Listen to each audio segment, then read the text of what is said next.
aqui o nosso programa, prestigiando a 99,1. Olha, hoje, dia 24 de maio, também é dia do povo cigano. O Mário, que é conhecido como Mário Cigano, que está aí no Junco, acompanhando o programa, nos mandou aqui um relato, um pouco dessa história do povo cigano. E eu gostaria de, em homenagem ao próprio Mário, né, e toda a comunidade cigana, fazer referência a essa tradição, a essa cultura, a esse povo. Povo de roupas coloridas, tendas alegres e olhares atentos ao destino alheio. A maneira como o povo cigano se relaciona com a história brasileira o coloca na condição de agente e vítima das impressões que governantes, policiais e toda a sociedade criam sobre homens que tinham suas vidas alteradas pelo deslumbramento que causavam, onde estereótipos foram criados ao longo do tempo, assim gerando preconceito com um povo alegre de alma livre. Originários provavelmente da Índia, os ciganos chegaram ao Brasil na segunda metade do século XVI, expulsos de Portugal como degradados. É provável que os primeiros ciganos degradados, afastamento voluntário compulsório de Portugal, tenham chegado ao Brasil nas décadas de 1560 e 1570. A primeira lei portuguesa impôs o degredo, data de 28 de agosto de 1592. Os homens deveriam se integrar à sociedade ou abandonar o reino em no máximo 4 meses. Do contrário, ficavam sujeitos à pena de morte e suas mulheres seriam degradadas de forma perpétua para o Brasil. Um decreto de 18 de janeiro de 1677 impôs o afastamento voluntário compulsório de ciganos para a Bahia ou para as capitanias do Maranhão, Paraíba, Pernambuco e Rio de Janeiro, entre outras.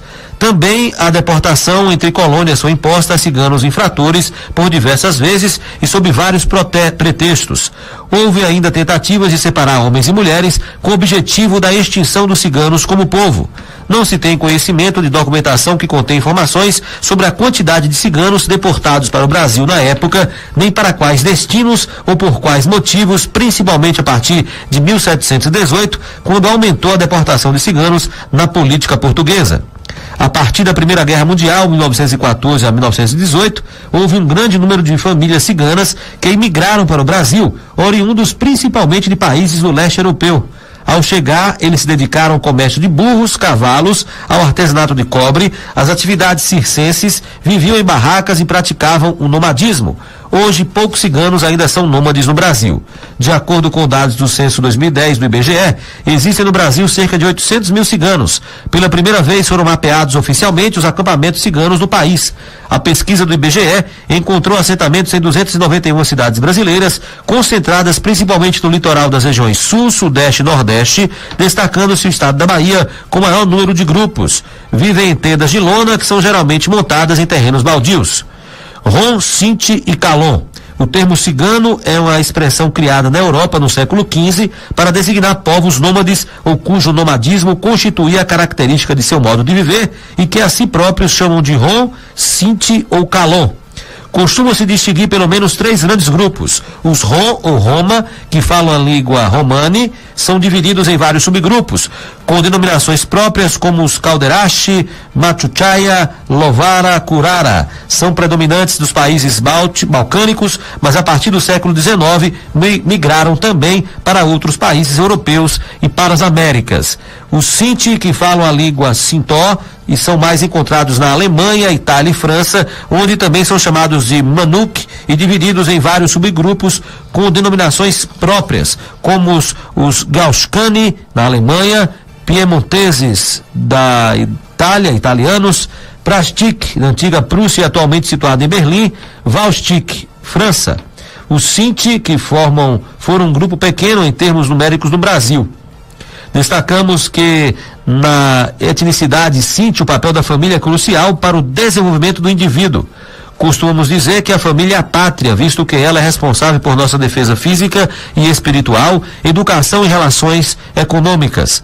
O cigano Manush fundamenta sua identidade pela família e não somente pelo grupo. É justamente na família que ele constrói sua personalidade social.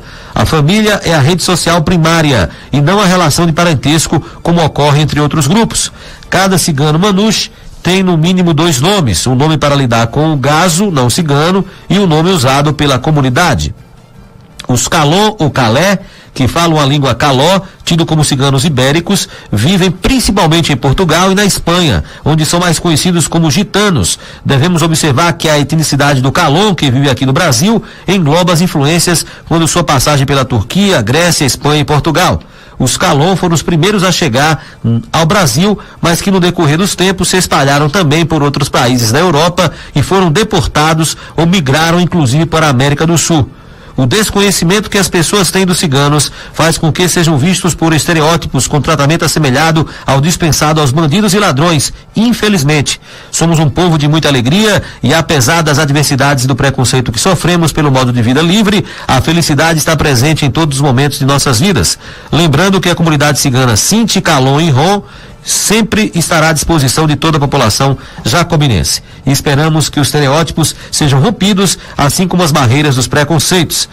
Esse texto aqui escrito pelo Mário Cigano, que está nos acompanhando, exatamente para lembrar, homenagear essa data, dia 24 de maio, dia do cigano. Hoje, a propósito, deverá ocorrer uma sessão na Câmara de Vereadores, né, Mário, para tratar do dia do cigano. E aqui ele trouxe algumas curiosidades. O primeiro presidente brasileiro de origem cigana e não necessariamente portuguesa foi Juscelino Kubitschek, que governou o Brasil entre 56 a 1961, que era 50% tcheco-cigano por causa de sua mãe. Seu governo ficou marcado pela prosperidade econômica, estabilidade política e pela construção do que viria a ser a nova capital do Brasil nos anos 60, Brasília. Antes de Juscelino, o Brasil teve outro presidente de origem cigana do grupo Calon, que foi o Washington Luiz, que governou o Brasil entre 1926 a 1930. Valeu, Mário, parabéns aí em seu nome a toda a comunidade cigana. Mário que nos mandou essas informações e pediu aqui para que dessemos ciência do Dia do Povo Cigano.